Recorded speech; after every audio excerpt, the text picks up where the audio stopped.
So I'm watching the games while you're teaching the class. We're gonna be busy. Yeah. We're gonna be very I'm super excited for the classes and shout out to the folks.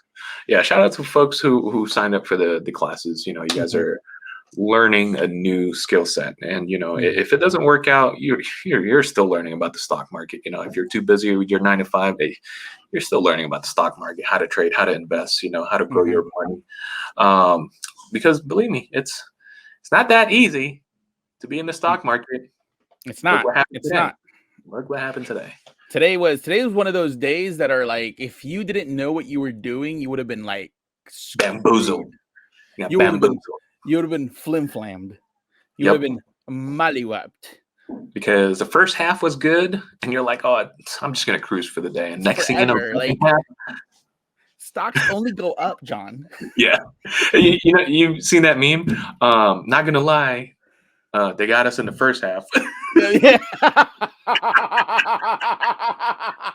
Not gonna lie, they got us on the first half. Oh man, welcome to Daddy Bits, your trade idea show, hosted by yours truly, the Trading Daddies. I am your host, the Master Crayon Eater, and as always, my amazing co-host.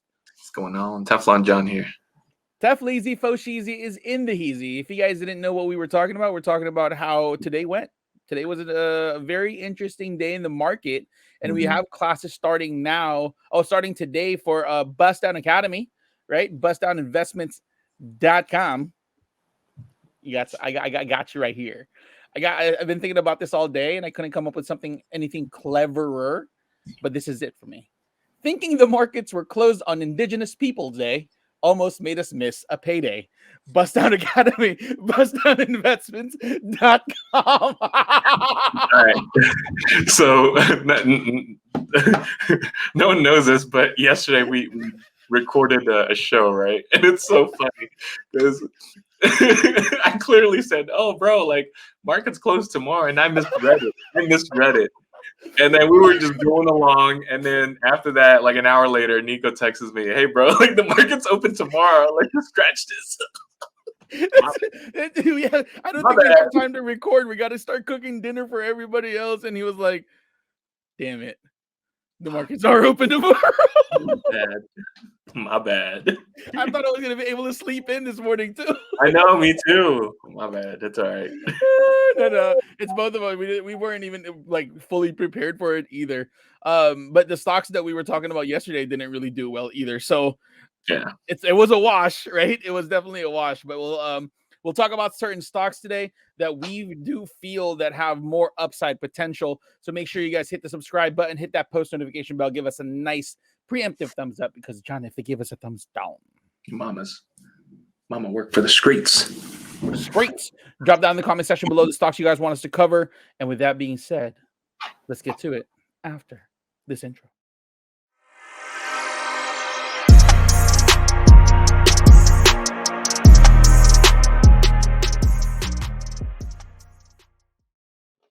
All right, and like every episode, we have some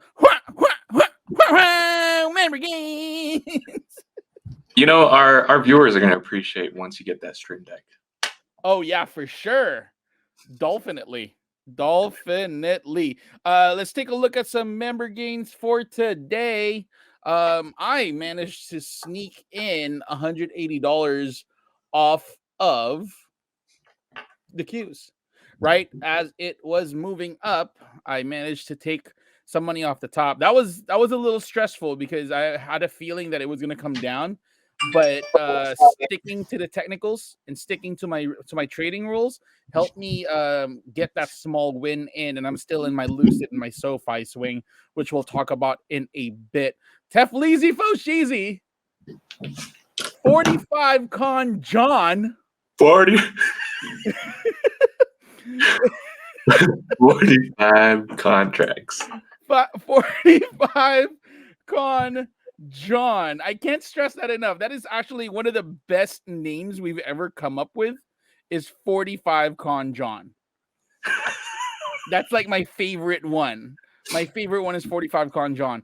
A racker. That's already at 3K, right? Yeah, dude, I'm already this whole text me. It says, "Hey, every time it moves 40 cents, I get 450." Like No, what? every time it moves 10 cents, Oh, 10 cents. I make $450. $450. Dude, that's crazy. I was like, whoa, it jumped pretty quick. Oh man, what a leverage! What a leverage! Some honest work right there. Again, I was scooping them up at like 110 a piece. Super cheap. $110. Super cheap. These are like one 45. of those trades. Yeah, these are one of those swing trades that you like. It didn't make sense. Yeah, it didn't make sense. I was like, wait, hold on, it's too good to be true. But you know what? I'm gonna check it out. Yeah. Yeah. Andrew is trading out in New York on normal people time. He's trading in normal people time. Managed to sneak out 1,600 for the day. Good on him. Talked about some exit strategies on SoFi, which we don't see any. Andrew comes back with 607 again on SoFi, right? Some 200%. 200%ers, bro. These are not what? It's not a fugazi. It's not a wazi or a woozy, right? And that's pretty much it for member gains. We have some more tomorrow. And speaking of SoFi, let's take a look at SoFi as our first stock. John, what happened to SoFi today? All right, guys. So here it is. Story time. For SoFi, we've been covering SoFi since actually September 21st. Okay. I clearly remember that because, I was looking at all these, beat up stocks, and for some reason they all have similar setups. Okay. September 21st was the time when it broke the EMA 20, EMA 9. If you are, joining our class tonight, you know what I'm talking about. And then it gapped up, right? It gapped up the following day and it ran for a few more days. Okay. So now that we're here at 1850, okay, ish, it creates a new level. Okay. We've been covering SoFi for a month now. And then we started adding to our positions in the past couple of weeks. And here we are now. Okay. So if you zoom out, the trend line that we drew was from the very first run up. Okay, do a 1 year chart. Do a 1 year chart, and then so that trend line starts all the way from the very first run up.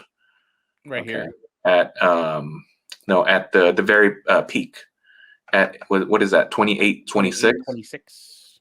So draw a trend line, and your second peak is at June 2nd at what, 2482 ish, right? Yep. And then there we are. That's it. So the target for me personally is at around 21. Okay, when they did the offering, they were selling these shares at 21.50 a piece. Believe it or not, everything's written down. Today, Morgan Stanley came out with an upgrade. Okay, a price upgrade, an overweight price upgrade of $25. I don't know what they don't ever give out any time frame. Nope. It's funny because they've loaded up all the shares and then bam, they're going to come out with an upgrade. Most likely, majority of it today was maybe Morgan Stanley unloading on us. Okay, that's always been the case. Whenever they do upgrades, it's completely the other way around. They're pretty much selling the shares to us, and it doesn't make sense. Morgan Stanley can just say, "Oh, this is going to go to $40, right? $25 is the price upgrade." So today, a lot of investors and retail traders FOMO'd this one. The reason being is that the market was actually red today. It ended red. But SoFi held at almost at the highest point of the day, meaning there were strong buyers on this one because it didn't sell off clearly at the end of the day. We are going to see, most likely, a continuation on this one. And the only time you're going to worry about the daily chart is when you start seeing a doji. And clearly today was not a doji. Today is a very strong day. Most likely we're going to have another leg up tomorrow. If this is another 10%er, we're going to end up at around 20-ish. Okay. We've seen SoFi run, a crazy amount, really. 10% is nothing. I mean, this tomorrow can be a 15% or 20% or who cares? But I'm gonna start trimming when it starts hitting like 19, 20, and then my final sell will be at 21 short term. Now, if this breaks 21, then obviously it's gonna start looking like an upstart chart or an affirm chart, right? Where, you know, technicals really didn't matter because the chart's really like confusing. Like, for example, affirm. I've never seen a chart like that. You know, upstart won't come down, right? SoFi is in the financial tech, industry, right? Sector. And I feel like this one's lagging. I do feel like, you know, 21's an easy touch. But once it hits 21, big payday. I mean, it is. You know, it really is. From a day trading standpoint, if we're going to take a look at it from a day trading standpoint, we did see a break of the Bollinger Band, right? There's a scenario here where this turns into a flagpole and we're trading sideways for the next couple of days before ultimately moving back to the upside, right? I want that one. Yeah, that's a perfect scenario. That's a dream scenario for us. I don't want it to shoot up because it's going to come down a lot faster. Yeah, the faster it goes up, the faster it's going to crash, right? So I want stairways to heaven at this point, right? And I think that if we're going to take some price action at current levels, we are not really seeing any type of resistances until, to be honest with you guys, the next level of resistance that I see is 2170. 21, yeah, that's the price target. 2170. That's the one that I'm really like paying attention to, because before it was the 1770s and then the 1810s got taken out. So we're now really looking at a from a micro level it's 2171, but from a macro level we really want to break all-time highs. But we're never going to get there if I mean, we're not going to get there tomorrow. We're going to get there eventually. So I do think that from a fundamental standpoint, SoFi is still one of those stocks that are undervalued. Yeah. Right. So there may be a scenario where if you really want to hold on to SoFi, you're going to buy leaps on SoFi and set your expirations for like maybe a year or two out. That's for if you're an investor and you want to get a way to get cheap shares, that's the way you're going to get it. Right. But from a day trading scenario, I really want this to go sideways and then wait for some sort of 2 to 3 day consolidation before moving up to the upside, right? And that's pretty much it for SoFi. You want to add anything else? No, we're good on that one. Nice. The next stock is Carvana. John wants to talk about Carvana. All right, so Carvana. Let's pull up the daily on that one. Okay, so Carvana. The reason I looked into Carvana today was, first off, the first half of the market today was pretty good up until, you know, it started selling off at the second half. If you look at Carvana, the first thing I saw was how deeply beat up the chart was, coming from, you know, its highs of 376 back in August. Now, if you look at the RSI is way below 30, obviously. If you're looking at it from the daily perspective, it's at 24.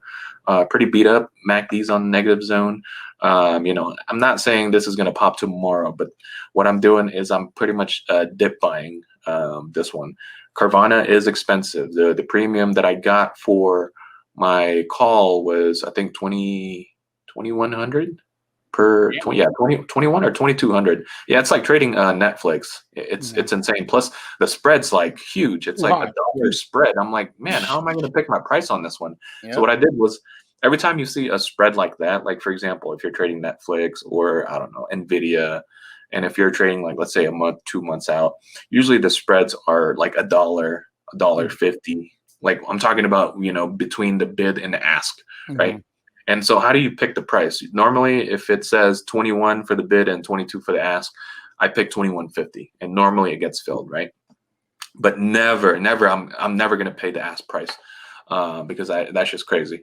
But for this one right here, Carvana, yes, it looked good the first half, but the second half it didn't look good as good as it did. For this one right here, we might see a lower continuation on this one, which is fine because I have a December I think mid-December expiration on this one. So I got plenty of time for to add some more on this one. But if you're looking for something like, let's say, a bounce opportunity, then I would pick Carvana, because the RSI is beat up, the MACD's beat up. If you zoom out, it's always respected the chart. Anytime it's completely beat up, like for example, back in May-ish, in May-ish, it was around 225s, and it bounced. Technically, it did bounce all the way to 280s. So that's a 60-point, move right there. This one right here, this could probably bounce back to 340s. Really. It takes a sweet time too. Like once it breaks the Bollinger Band, once it breaks the Bollinger Band to the downside, it kind of takes about 2 to 3 days before hitting top side again.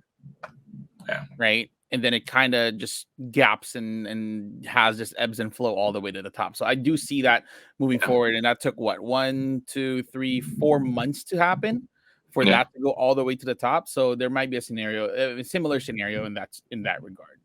Yeah. Right. We'll see. I like Carvana. Probably I was shopping earlier. I just wasn't able to buy anything. But let's take a look at the next stock that we want to cover is Draftkings. Yes. You damn degenerates, you. Oh man. All right, so obviously if you're trading stocks, most likely you're into gambling as well. All right, so DraftKings, they had some heat today because MGM is thinking about buying a what company was that? Some online betting. Enton? Let me see. Yeah, something like that, because they want to be able to compete with DraftKings. Because in all honesty, I think DraftKings, trumps all of them, right?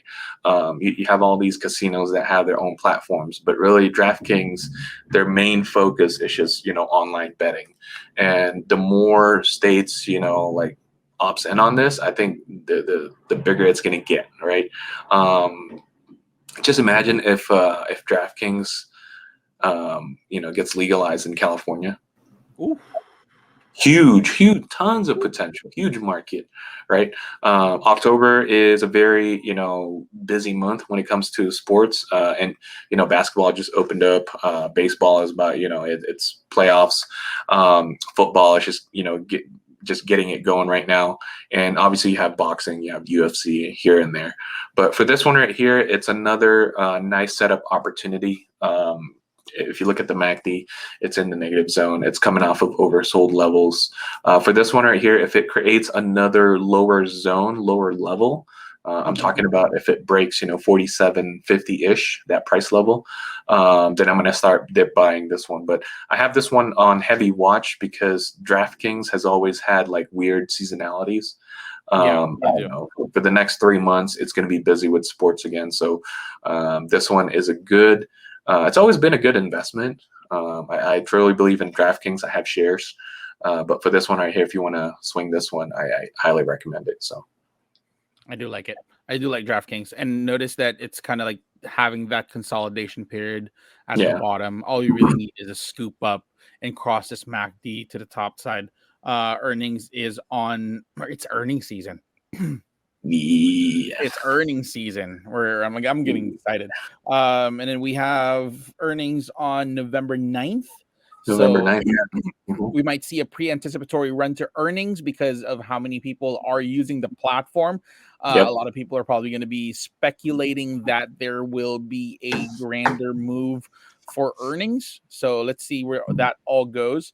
One thing to note though, if you're trying to get in this, and it's not a bad time to get into DraftKings for a swing. We are seeing an EMA 50 crossing below the EMA 100, and if you are going to swing this, start small. Don't go ham on this. Aim small, miss small, and just add along the way. Add dips, and you will be rewarded once it does pop. But make sure you guys pick an expiration date of at least maybe December or January, just to be safe.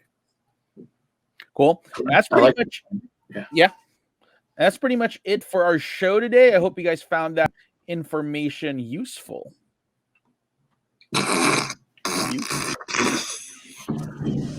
Shout out to my haters. Very useful and informative. and informative. And don't forget to make sure that you guys hit up our friends over at Bust Down Academy, bustdowninvestments.com. Although classes are starting today, it is never too late to hop in the community. We are a very, I want to say, we are a pretty tight-knit group, and we do cheer each other on and help each other out as much as we can. So if you guys are looking for a community of active traders, hit up our friends over at Bust Down Academy, bustdowninvestments.com. Also, make sure that you guys hit the subscribe button, hit that post notification bell, give us a nice thumbs up. If you guys give us a thumbs down, John, what do they get?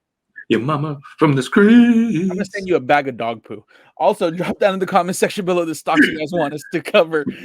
And to follow us on all our social media, follow me at Trading Poppy, follow John at John C Trades, Trading Daddies for the both of us, tradingdaddies.com for all your news, your merch. And with that being said, let's get trading, guys. And remember that the charts do not lie. Yeah.